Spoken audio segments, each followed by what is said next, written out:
Hi guys, welcome back to my channel cooking kitchen. আজ নিয়ে চলে এসেছি একটা নতুন ভিডিও। চলো ভিডিওটা শুরু করা যাক। অনুরোধ করব ভিডিওটা স্কিপ না করে ভিডিওটা পুরো দেখার জন্য। আজকে বানাবো জামাই ষষ্ঠীর স্পেশাল গন্ধরাজ কাতলা।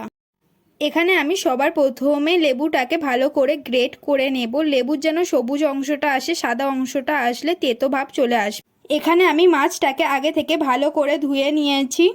এবার দিয়ে দেব অল্প পরিমাণ নুন আর দেব গন্ধরাজ লেবুর রস। এবার সব রকম উপকরণ দিয়ে মাছটাকে ভালো করে মাখিয়ে নেব। তারপর 10 থেকে 20 মিনিটের জন্য ম্যারিনেশন করে রেখে দেব।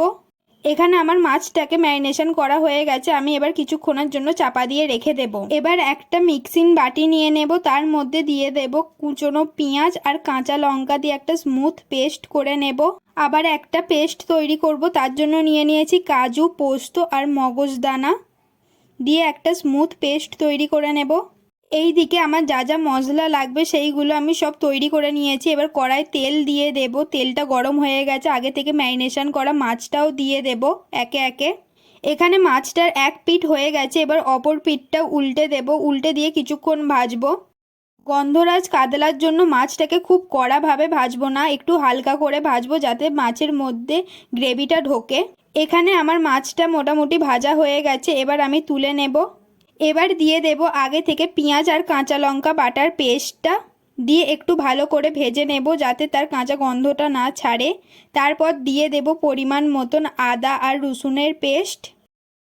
আদা আর রসুনটা দিয়ে দেওয়ার পরে একটু ভালো করে ভেজে নেব যাতে আদা আর রসুনের কাঁচা গন্ধটা না ছাড়ে। এবার দিয়ে দেব অল্প পরিমাণে চিনি। চিনিটা খুব অল্প সামান্যই দেবো। এবার দিয়ে দেবো টক দইটা। এখানে আমার দইটা দেওয়া হয়ে গেছে, এবার ভালো করে একটু নাড়বো।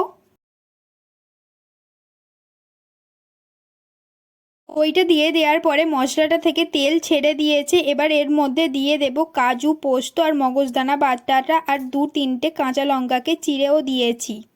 এবার মশলাটাকে এখানে আমি ভালো করে কষিয়ে নেব। যতক্ষণ না মশলাটা থেকে তেল ছাড়ছে ততক্ষণ আমি জল দেব না। এখানে মশলাটা থেকে আমার তেল ছেড়ে দিয়েছে, এবার অল্প পরিমাণ আমি জল দিয়ে দেব। জলটা দিয়ে ভালো করে কষাবো। এখানে আমি অল্প পরিমাণ হলুদ গুঁড়ো দিয়েছি, তোমরা চাইলে দিতেও পারো, নাও দিতে পারো। আর আগে থেকে বাটা টমেটো বাটাটাও দিয়ে দিলাম। টমেটো বাটাটা দিয়ে দেওয়ার পরে একটু ভালো করে কষিয়ে নেব। এখানে আমার কষানো হয়ে গেছে, এবার জলটা দিয়ে দেব। এখানে আমি জলটা দিয়ে দিয়েছি, জলটা ফুটে গেছে। এর মধ্যে দিয়ে দেব গন্ধরাজ পাতাটা।